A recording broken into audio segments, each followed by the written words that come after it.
भारत में जब भी चुनाव होता है, लोकसभा का हो या विधानसभा का, हम सभी उसको एक पर्व के रूप में मनाते हैं कि अगर लोकसभा और विधानसभा का चुनाव एक साथ हो तो कितना अच्छा हो।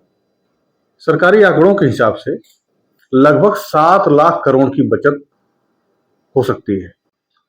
दोस्तों नमस्कार, माई ओपन बुक चैनल में आपका स्वागत है। भारत में जब भी चुनाव होता है, लोकसभा का हो या विधानसभा का, हम सभी उसको एक पर्व के रूप में मनाते हैं। पूरा एक अभियान चलता है, सरकार चलाती है, बहुत सारी संस्थाएं चलाती हैं कि वोट जरूर दें, मतदान जरूर करना चाहिए। और भारतवर्ष के किसी न किसी राज्य में हमेशा हर साल कहीं ना कहीं चुनाव ही रहता है। कभी कभी तो एक साल में कई बार चुनाव होता है किसी न किसी राज्य में। देखा जाए तो भारत हमेशा चुनाव के मोड में ही रहता है। कभी साउथ इंडिया में कोई चुनाव हो रहा है तो कभी नॉर्थ इंडिया में, कभी सेंट्रल इंडिया में, कभी नॉर्थ ईस्ट। साल भर कहीं ना कहीं चुनाव रहता है। आप लोगों ने ऐसा कभी सोचा है कि अगर लोकसभा और विधानसभा का चुनाव एक साथ हो तो कितना अच्छा हो। मतलब हम वोट देने जाएं और हम अपना मुख्यमंत्री भी चुने, राज्य की सरकार भी चुने और साथ में केंद्र की भी सरकार चुने। उसका लाभ क्या होगा?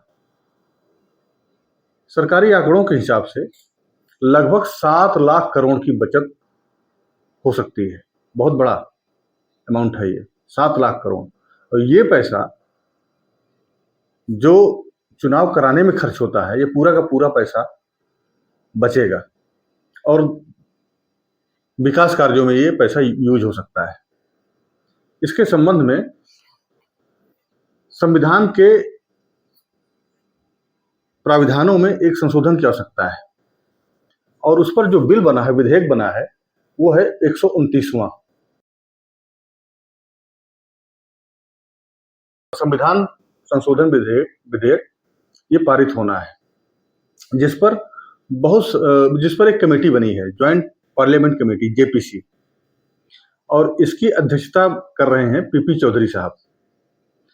ये कमेटी भारत के अलग अलग राज्यों में जाकर के वहां के रिटायर्ड सुप्रीम कोर्ट जज, रिटायर्ड हाई कोर्ट के जज, जो लीगल एक्सपर्ट हैं उनसे, सिविल सोसाइटी के मेंबर्स से, रिटायर्ड ब्यूरोक्रेट से और बहुत सारे लोगों से कंसल्ट कर रही है, लोगों की राय मांग ले। तो ऐसा मानना है, जो आंकड़े बता रहे हैं कि लगभग 99% लोग इसके समर्थन में है कि चुनाव वन नेशन वन इलेक्शन, मतलब एक राष्ट्र एक चुनाव होना ही चाहिए। आप समझिए, जब चुनाव होता है कितनी व्यवस्था, पूरा का पूरा सरकारी तंत्र ऐसे लगता है बिल्कुल ठप हो गया है। कई बार हमने देखा है कि जब मैं किसी क्लाइंट को कहीं भेजता हूं कि जाइए, कोई दिक्कत है तो आप जाइए थाने में अपनी एक एफआईआर कराइए, या कोई किसी को शिकायत है, थाने में पुलिस वाले नहीं मिलते हैं, एसएचओ गायब, दरोगा है वो गायब। कहाँ है? साहब चुनाव में है, चुनाव ड्यूटी लगी है, कोई नहीं मिलता। तहसील में लोग जाते हैं, कोई काम है, एसडीएम साहब वहां बिजी है, लेखपाल वो भी चुनाव में है, ड्यूटी लगी है, कोई नहीं मिलेगा। जनता त्रस्त रहती है। चुनाव कराने में जो अधिकारियों का योगदान होता है, पोलिंग ऑफिसर जो बनाए जाते हैं, अक्सर जो हमारे स्कूल हैं उनके टीचर्स को लगाया जाता है ड्यूटी पर, खास करके प्राइमरी स्कूल के कक्षा 8 तक। नतीजा क्या होता है?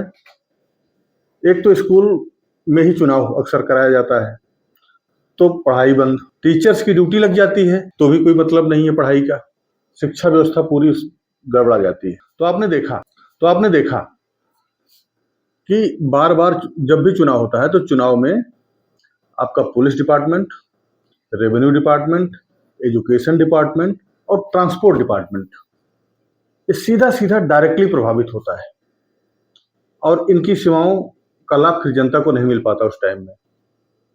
अब चूंकि कहीं इलेक्शन है, 2 दिन पहले वहां फोर्सेज पहुंच जाती हैं, फिर उसके बाद चुनाव होगा, चुनाव के दिन सारा तंत्र लगा रहता है और उसके बाद फिर उन चुनाव मतपेटियों को वहां पहुंचाना है, गणना स्थल पर, वहां गिनती होगी, कितना सारा कुछ होता है। तो ये जो सरकार का कदम है कि लोकसभा के चुनाव के साथ साथ विधानसभा का भी चुनाव करा दिया जाए, बहुत ही सराहनीय कदम है और आपको हम इस बात की बधाई देना चाहेंगे। शायद अगला चुनाव जो 2029 का लोकसभा का चुनाव होगा तब तक सरकार कोई ना कोई मैकेनिज्म डेवलप कर चुकी होगी। अंदाजा है, ऐसा अनुमान लगाया जा रहा है कि तब तक 2029 में शायद अगला चुनाव वन नेशन वन इलेक्शन की योजना के तहत ही होगा। तो आज के लिए इतना ही, और आप सब इस पर क्या सोचते हैं, वन नेशन वन इलेक्शन पर? इस पर अपना विचार कमेंट बॉक्स में जरूर दीजिए। वीडियो को लाइक करिए, सब्सक्राइब करिए और अपने जानने वालों को, दोस्तों को वीडियो को शेयर करिए। आज के लिए इतना ही, धन्यवाद, नमस्कार।